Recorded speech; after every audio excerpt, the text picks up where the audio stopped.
자식이니까, 가족이니까 내 마음을 제일 잘 알아줄 줄 알았습니다. 그런데 어느 순간부터 멀게 느껴집니다.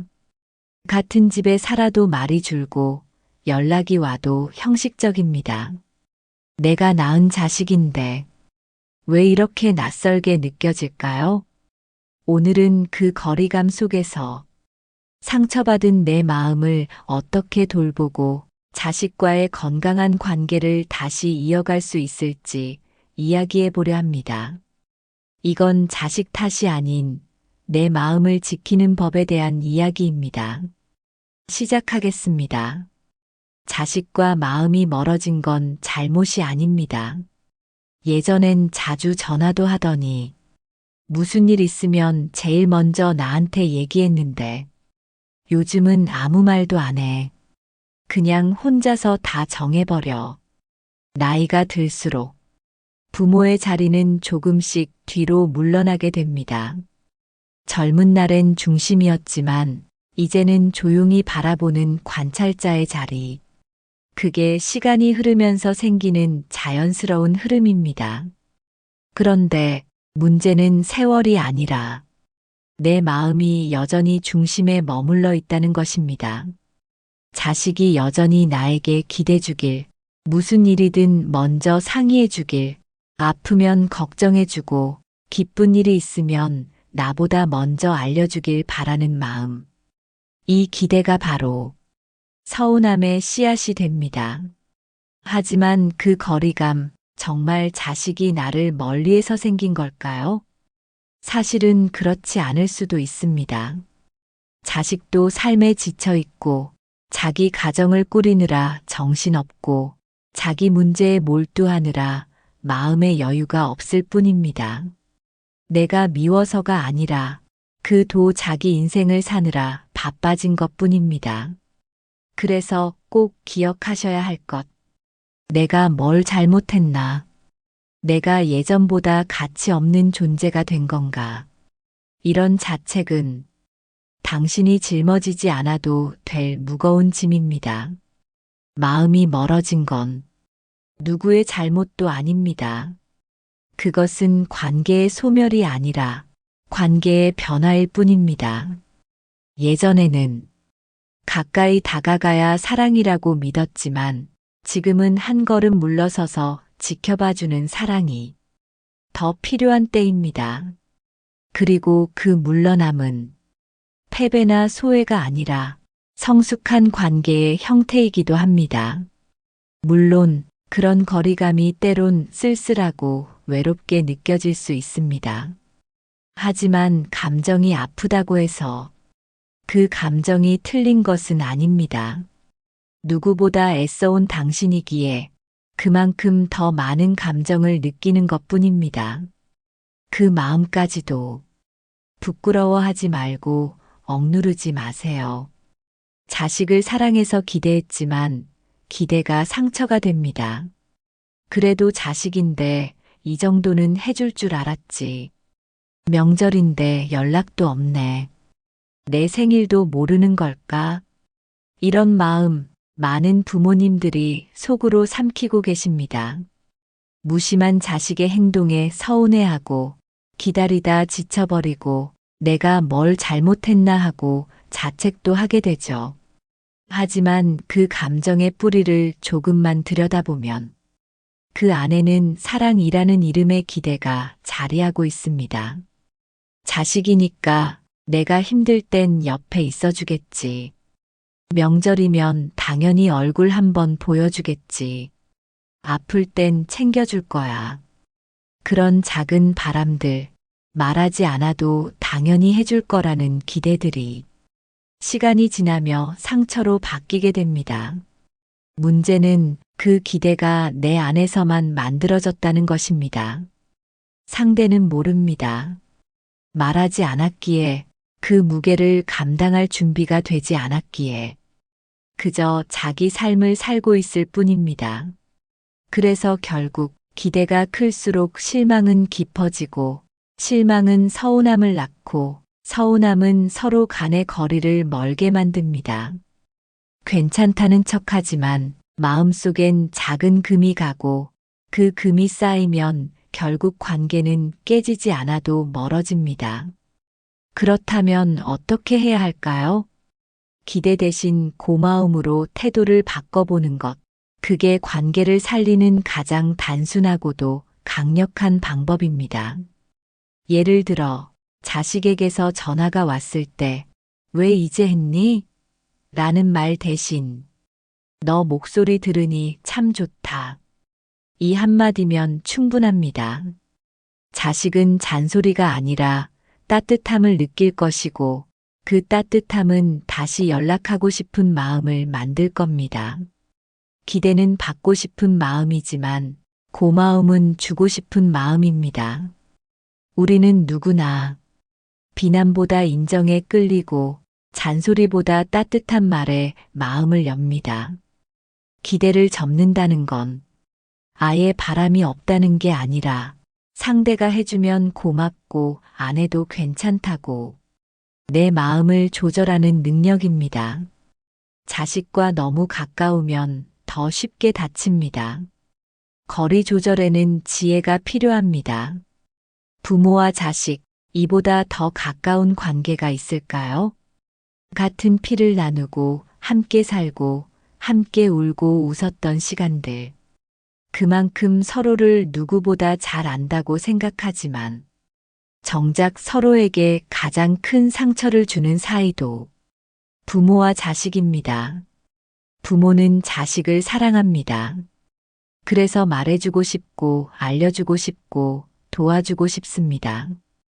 그 사람은 너랑 안 어울려.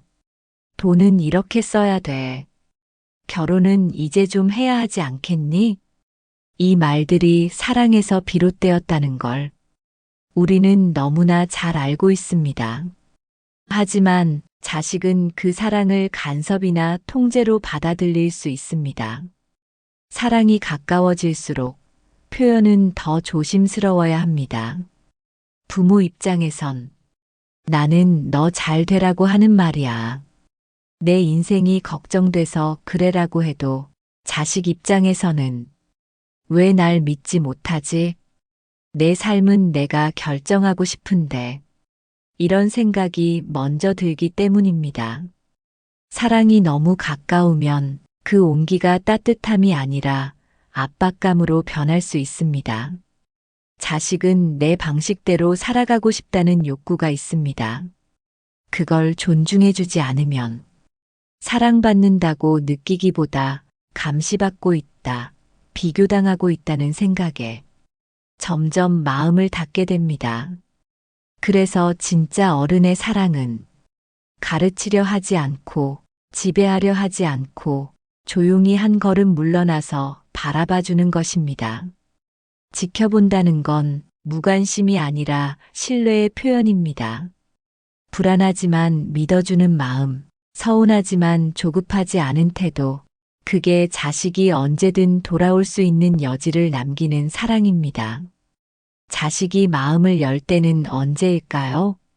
내가 선택한 삶을 존중받고 있다고 느낄 때, 실수해도 비난하지 않고 기다려주는 사람이 있다는 걸 알 때, 조언보다 귀 기울여주는 태도가 따뜻하게 느껴질 때, 그때 자식은 다시 부모 곁으로 돌아옵니다. 그때 나누는 대화는 예전의 훈계보다 수십 배 더 깊은 울림을 줍니다. 다음은 감정에 휘둘리지 않기 위한 내 마음 정리법에 대해서 알려드릴게요. 부모가 된다는 건 마음이 자식에게 늘 열려 있다는 뜻입니다. 자식이 웃으면 덩달아 웃고 자식이 툭 내뱉은 말 한마디에 온종일 마음이 무거워지기도 하죠. 그런데 말입니다. 그렇게 내 감정의 리모컨을 자식에게 넘겨준 채 살아가면 내 인생의 중심은 점점 흐려집니다. 이제는 내 감정은 내가 돌보는 습관이 필요합니다.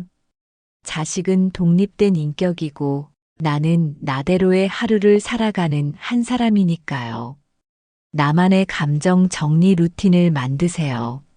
자식과 상관없이 내 기분을 부드럽게 다스려줄 수 있는 나만의 시간이 필요합니다. 아침에 창문 열고 5분만 햇빛 쬐기. 따뜻한 차 한 잔 마시며 조용히 호흡하기. 걷기, 글쓰기, 라디오 듣기. 이런 단순한 루틴이 내 감정은 내가 다스릴 수 있다는 내면의 힘을 길러줍니다. 누구도 대신해 줄 수 없는 나를 돌보는 연습이죠. 서운함 노트를 써보세요. 자식에게 서운했던 순간 표현하지 못하고 마음에만 담아두면 그 감정은 서서히 마음속을 갉아먹습니다. 그날 그 말 참 아팠다. 왜 이렇게 외롭지? 기대를 안 하려고 해도 자꾸 하게 된다. 글로 적어보세요. 글은 감정의 파편을 정리해주는 도구입니다. 적다 보면 감정의 방향이 바뀝니다. 처음엔 서운함이었지만 나중엔 이해가 되고 결국엔 괜찮아질 수 있는 마음이 생깁니다. 글은 내 감정의 가장 좋은 대화 상대입니다. 마지막으로 꼭 기억하세요. 자식은 내 삶의 전부가 아닙니다. 그저 소중한 한 부분일 뿐입니다. 내 하루를 채우는 건 자식의 말투나 태도가 아니라 내가 만든 루틴, 내가 나에게 준 다정한 시간들입니다. 나는 나를 잘 돌볼 수 있는 사람이다. 자식이 아닌 나를 위한 하루를 살겠다. 그렇게 마음의 주도권을 다시 내게 돌려주는 것. 그게 진짜 어른의 마음 정리법입니다. 다음은 자식과의 관계, 다시 이어지는 5가지 습관에 대해서 얘기해 볼게요. 자식과의 관계가 예전 같지 않다고 느껴질 때가 있습니다.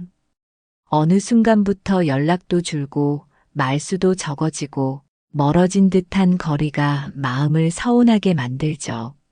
하지만 관계는 끊어지는 것이 아니라 조금 어긋나는 것일 수 있습니다. 어긋난 실을 다시 곱게 감듯이 작은 습관만으로도 다시 이어질 수 있습니다. 첫 번째, 말보다 표정과 태도로 전하세요. 말은 때로 벽을 만듭니다.